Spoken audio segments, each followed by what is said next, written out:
You are alive, now, in the first years of the second quarter of the 21st century. But are you in touch with the world in which you live? Do you despair of having any inkling of what the hell's going on? Hegel has some words of wisdom for you.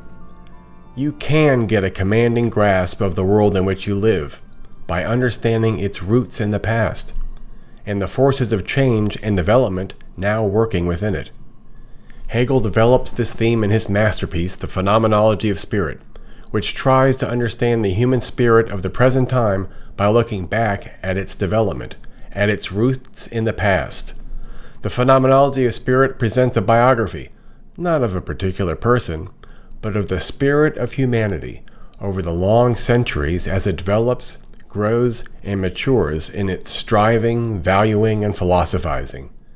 Hegel will place before you all the types of worldviews, religious faiths, philosophic visions that human beings have held, and he will present the truths they claim to have discovered. Hegel will also ask what kind of persons hold these views of the world, and under what circumstances. But Hegel will also indicate how each philosophy in the history of the human spirit, when it is reflected upon and lived with, reveals its own limitations, shows itself to be only a partial truth, one-sided, distorted, inadequate. As a result, each philosophy is unstable, tipsy, and passes over dialectically into an opposite viewpoint which presents the other side of the issue, basing itself upon what the first philosophy left out. But in time, this opposing viewpoint will also be seen to be limited, partial, and one-sided in its negation of the first philosophy, and a new viewpoint will emerge which will synthesize the two opposing philosophies into a more complete truth. But the new synthesizing viewpoint will in time reveal its own limitations, and an opposing viewpoint will arise to assert its deficiencies, and so on, until an all-embracing, all-inclusive vision of total reality is reached. Hegel begins his celebrated preface to The Phenomenology of Spirit by talking about the history of philosophy as a crucial part of the biography of human spirit. He says that in the history of philosophy, opposing philosophic systems compete and struggle with each other, each claiming to have found the exclusive one and only truth, each denying any truth to the opponent. We ourselves have been observing the bitter enmities of conflicting philosophies, beginning with the conflict between the philosophies of Heraclitus and Parmenides. We have seen Plato against the Sophists, Descartes against the Empiricists and the Catholic scholastics, and Hume against Descartes, and Kant against Hume. Hegel points out that the followers of a particular philosopher tend to believe that they have received the one true philosophy from him, and as a result, they brand every other philosophy as false and try to ruin its reputation. These zealous people exhibit the notion that philosophic truth is capable of reaching a fixed, rigid, static, finished, and final form. They believe that one particular philosophy can achieve this final truth, and that such a philosophy must be defended against any opposing views. These philosophers, Hegel says, do not comprehend that the disagreement between philosophies, which adequately understood exhibits not conflict, but the growth and development of truth. Differing philosophic systems should be seen not as at war with each other, but as elements of an organic unity.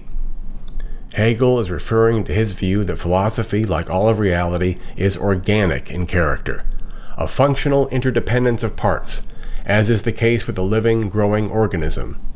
To present this organicist and developmental view of philosophy, Hegel slips into one of his most famous metaphors. He says that the history of philosophy may be compared to a living, growing, fruitful tree, and that different philosophies are like the stages of growth of the bud, the blossom, and the fruit.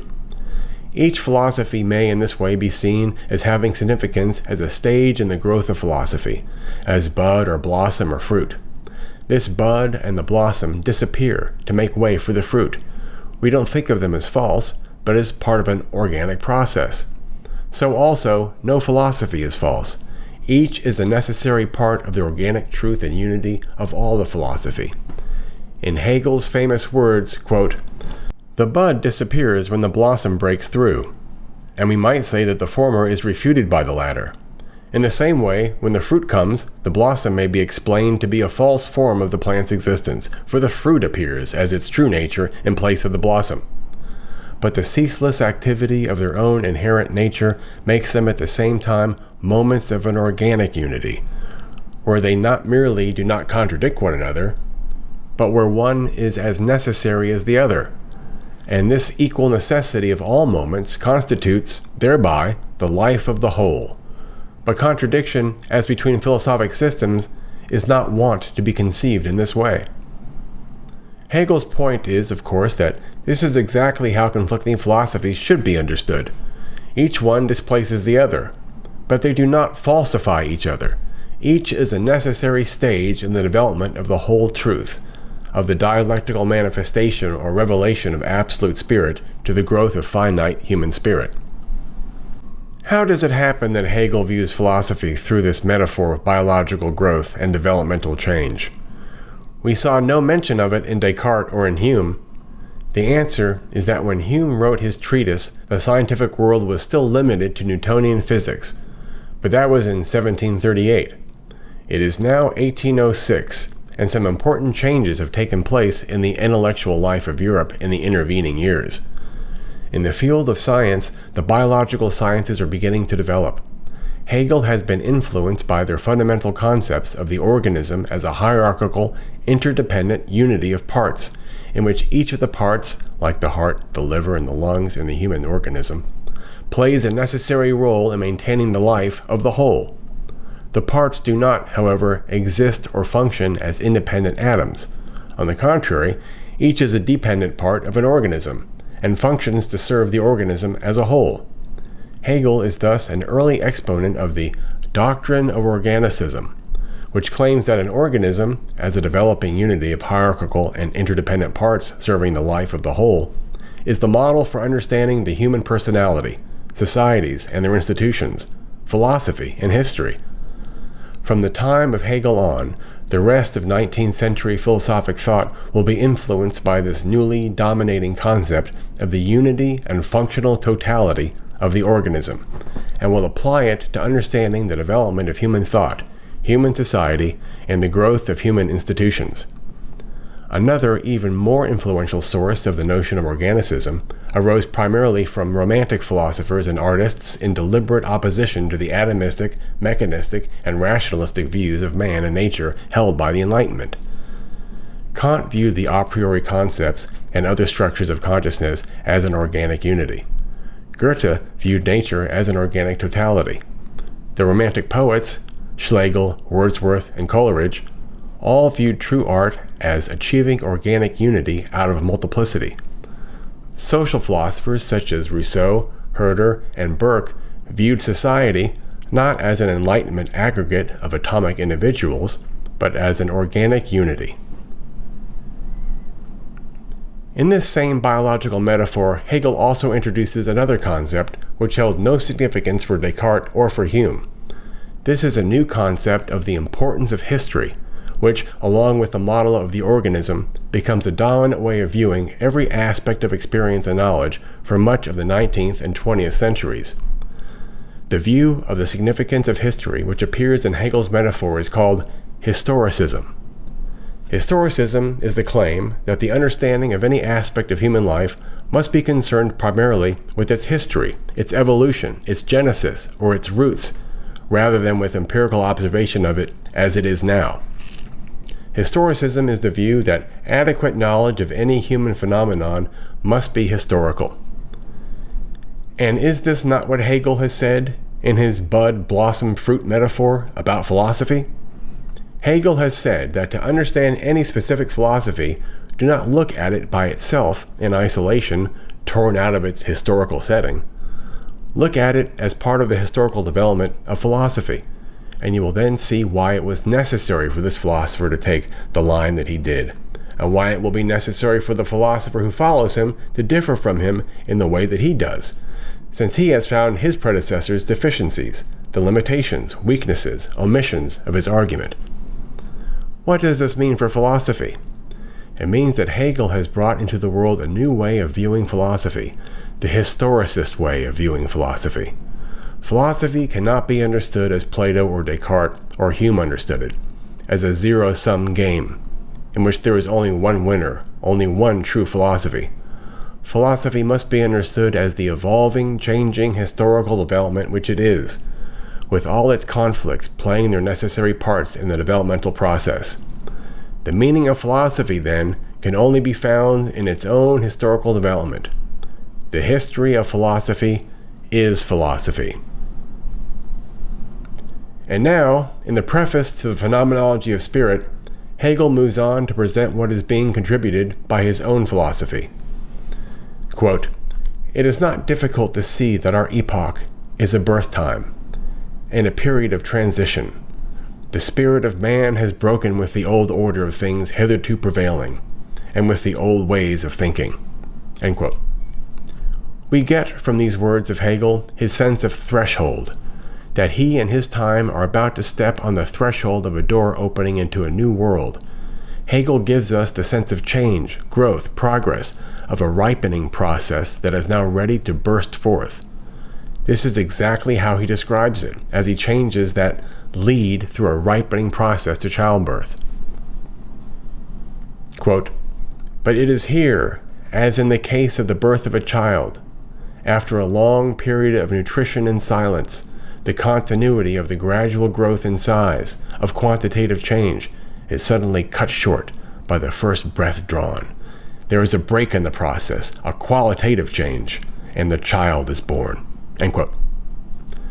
This is one of many famous passages in the writings of Hegel that Karl Marx will employ for his own purposes. He will regard this passage as fittingly describing the bursting forth of communism from the capitalist world. But how does Hegel describe his own contribution to philosophy? Hegel believes that the time is now ripe for him to offer philosophy which talks not only of objects, of substances and their properties, as the scholastics and Descartes had done, but which recognizes that the subject, the human consciousness, in part creates the object that is known. Here Hegel is basing himself upon Kant. This was the point of the Kantian turn in philosophy. The truth, says Hegel, is not only truth of substances, but it is the truth contributed by the knowing subject. The time has passed, says Hegel, for us to talk about the truth of independent physical or mental substances without recognizing that any truth is truth only as it is created and understood by a subject living in his own time. Truth is living, growing, and changing. It is the truth of the human spirit, as it has dialectically developed over the centuries through all the philosophies in the history of the human spirit.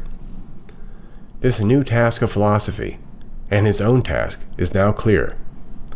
It is to bring together all the changing attitudes, religious beliefs, and philosophies in the long history of the human subject in its quest for truth, and to unify them into a single organic totality, into a single unity in diversity, a single dialectical system, which will constitute a systematic science.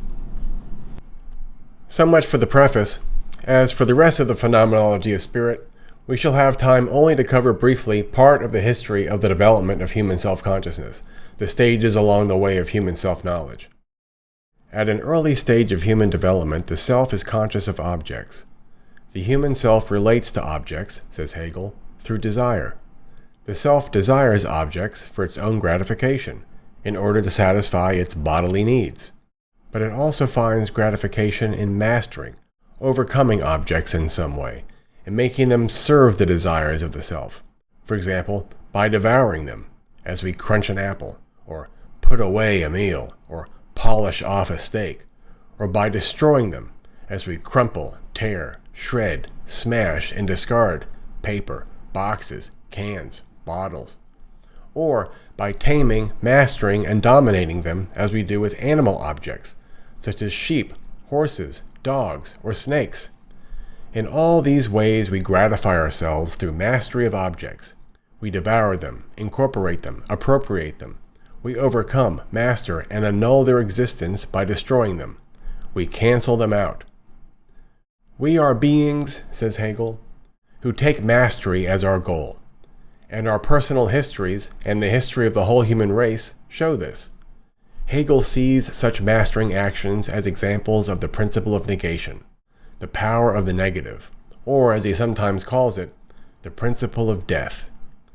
It is the principle of negation at work in all human thought, which produces an opposing, negating antithesis to every thesis, and produces also a synthesis which negates every negating antithesis. The same principle of negation is at work in the human subject, producing the subject's relation to all objects through the will to mastery. He is saying that the principle of negation and death is at work in the self's characteristic relation to objects, in its desire to negate them, to overcome them in some way, to destroy them, to incorporate them, to cancel them out of existence. But the negative, death-dealing attitude which human self-consciousness takes toward objects runs into trouble when the object is not a sirloin steak, but another human being. The desire of the self with regard to objects, which are other human beings, remains the same. We desire to master them. The principle of negation is ever at work within the self, which desires to negate the other person he sees before him, to cancel, annul, overcome, destroy, and kill the other. But the other self has this same attitude, and seeks to kill the first self. Each self seeks to assert its own selfhood by killing the other. The two selves now enter directly into what Hegel calls the trial by death, or the struggle unto death, in which each party risks his life, puts it on the line, in the struggle to kill the other party.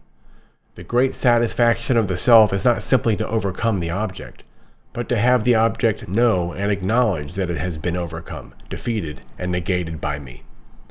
What the self really desires, says Hegel, is not so much the mastery of physical objects or animals, but the greater satisfaction of mastering another self, and to have that self recognize my mastery. I derive consummate satisfaction from this, the overcoming of an object which is capable of knowing that I have mastered it. But there is a hitch.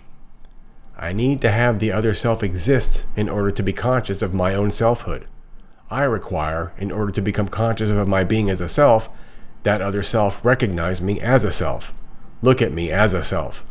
Hegel's point is that we cannot become aware of ourselves, become conscious of being a self, except as another self serves as the mirror for us. Notice that Hegel is in complete opposition to Descartes, whose cogito argument established the existence of the self in solitary reflection. Hegel argues that I cannot know myself in isolation.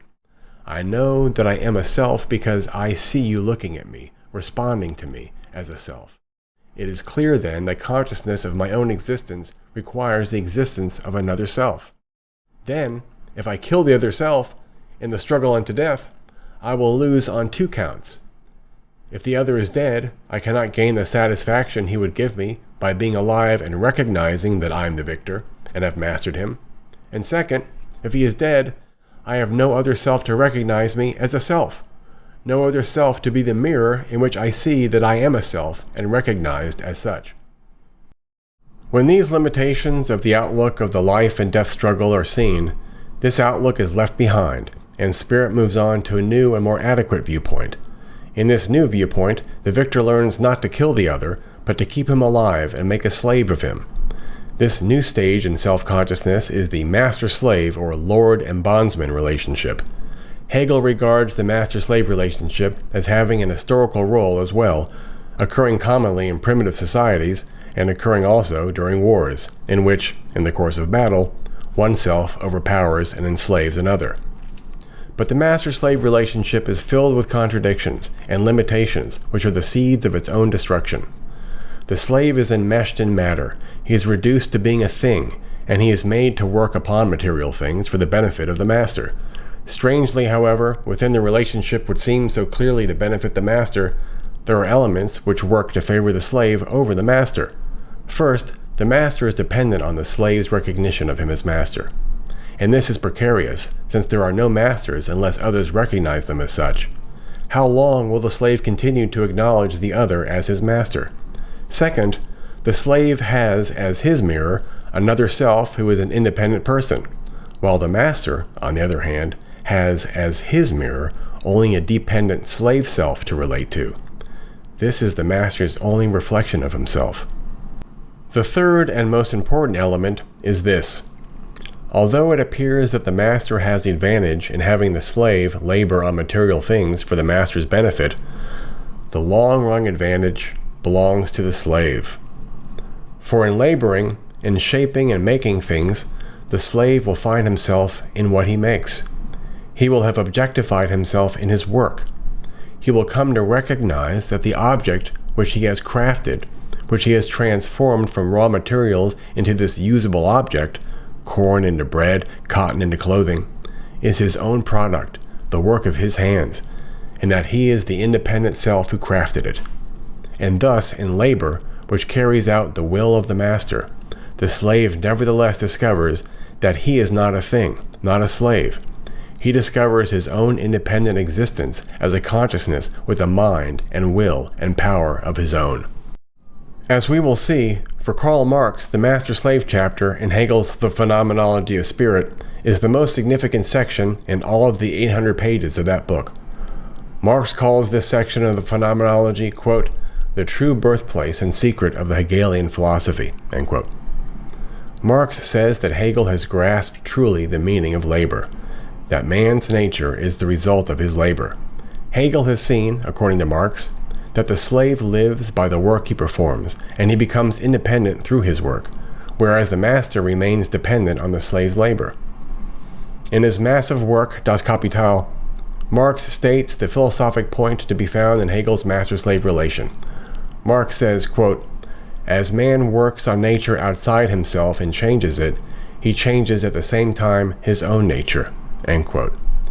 This is what Hegel's slave has succeeded in doing, transforming his own nature from a degraded being into an independent self. For Marx, the urban proletariat, the industrial laborer or worker, is to be compared to Hegel's slave and the capitalist to his master. For Marx, the relationship of capitalist-worker is the modern form of the master and slave relationship. Because of all these contradictions, paradoxes, limitations contained within the master-slave relation, it is left behind, and the human spirit moves on in its development to a new viewpoint which Hegel calls Stoicism. Stoicism is, of course, the name of an actual Greek and Roman philosophy. Connected with Stoicism are the names of many honored philosophers, especially that of the Greek slave philosopher Epictetus, and that of the Roman emperor Marcus Aurelius. What does Hegel mean by the Stoic consciousness, this next development in the growth of human self-consciousness? What do you mean when you say that you are trying to be stoical about some of the troubles you have? The Stoic philosophy, as Hegel views it, asserts that in my thoughts I can be independent and free whether I'm an emperor or a slave. Moreover, a Stoic believes that through my rational understanding of the laws governing the universe and human life, and my acceptance of these natural laws as necessary and unavoidable, I can become strong and self-sufficient, untroubled by misfortune. To live according to nature is the highest good. Reason then governs me as it does the cosmos, and I can be indifferent to pain or disappointments. I can be calm, imperturbable, and serene. People become Stoics, says Hegel, under two conditions: when they live in a time in which there is widespread fear of becoming enslaved or dominated in some way, and when there is a high regard for the powers of intellect to know the truth. It is then that Stoicism makes its appeal as a philosophy with its claim of interior freedom, that I have a refuge, a place of safety in my own mind, and its understanding of universal and necessary truths. No one can enslave my mind and its thoughts. Here in my mind I am independent and free, calm and serene, detached from the world. But Hegel shows the limitations of Stoicism, which brings about its negation and its downfall. Stoicism, he says, has still not overcome, gone beyond, the master-slave attitude. The Stoic still has the fears of a slave, even though he is master of his own thoughts. And the Stoic is a slave to the necessary laws governing nature and human life. He bows down before their power, over him, like a slave. Also, like the slave, the Stoic lives in isolation, cut off from the rich, full content of existence. And because of this, the Stoic's philosophy consists of only vague generalizations about reason and truth and freedom. And finally, says Hegel, the Stoic has no actual freedom to enjoy life in the real world, but only retreats to an abstract idea of himself as being free. The dialectic of the human spirit now passes beyond Stoicism to Skepticism. The Stoic rejects the world to the point of withdrawing from it into the quiet refuge of his own rational mind. The skeptic goes beyond the Stoic. He rejects the world completely by doubting it. Skepticism, Hegel shrewdly observes, uses doubt as a negative and destroying force. This is the skeptic's form of mastery. Skeptical doubt, says Hegel, actually functions to negate and dissolve all the beliefs of ordinary experience and all the laws of science. What are the limitations of skepticism? Skepticism is limited in that it is torn apart by an inner contradiction. Among the things which skepticism attacks and doubts is the very existence of the self. On the one hand, skepticism destroys the self. It dissolves the self, as Hume did, into mere flux, a shifting, changing bundle of sensations. But on the other hand, says Hegel, there is another self which the skeptic does not recognize, the self that is powerfully subjecting everything to its own doubting. Skepticism is thus split between two selves. The one self is like the master, secure and powerful, dominating every claim and doubting, denying, negating, dissolving everything, including consciousness itself. The other self is like the slave, which is mastered, subjugated, dissolved by doubt, and shown by the master self to be only a bundle of passing perceptions. This is Hegel's answer to skepticism, including that of Hume. Skepticism is a confused viewpoint. It does not recognize that it is operating with a split self, a masterful self which doubts, and a slave self which it destroys.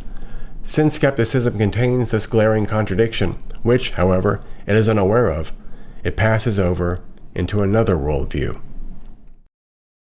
This new worldview Hegel calls the unhappy consciousness, and he identifies it as the religious consciousness of medieval Christianity. The medieval Christian unhappy consciousness is indeed aware of itself as divided, as a split self in which there is endless conflict between a true self, which longs for God but cannot reach him, and a false self, which clings to the world and to worldly pleasures. The religious consciousness is unhappy because it knows itself to be a divided self. Within it, there is raging the old conflict between the master and the slave, with the true self attempting to be master and to dominate, subjugate, deny, and negate the unworthy false self. The religious worldview recognizes its internal conflict and also recognizes the truth, that what the true self longs for is God, or absolute spirit. Nevertheless, says Hegel, the religious worldview has its own limitations. Although it knows the truth, it is only a figurative truth that it offers, of pictures and symbols of the truth. For example, the Holy Trinity of God the Father, God as incarnate in the Son, and as the Holy Spirit. A second limitation is that it has not overcome the master-slave relation, for to the religious consciousness, God is master, and humans are his slaves. Hegel ends this section of the Phenomenology of Spirit by saying that the religious consciousness must now pass over into the realm of reason and philosophy. The profound truth which the religious worldview expressed in pictures and symbols must now be grasped by the rational concepts of philosophy. The self must learn that the true absolute is not a personal God, but is absolute mind, the totality of truth, which manifests itself dialectically in finite minds in human history. The self must also learn that a free human being should be slave to no one, not even to God. Mastery is indeed the goal which human beings desire, but there is only one worthy form of mastery for a free human being. It is to master the totality of truth which God reveals to us in our time in history. But this is also God's goal for us, not to be slaves, but freely to receive and master his unfolding truth in history. But then the human spirit will have nothing left to master, and the master-slave relationship will be overcome at last. The finite human spirit will then become conscious of its union with the Absolute, and despite its limitations in time and place, it will recognize itself as participating in the ongoing movement of absolute spirit as it reveals itself in human history. What then is the truth that the absolute reveals through the ages of history? What is the rational truth of the totality of human history? To learn this, we turn to Hegel's famous philosophy of history.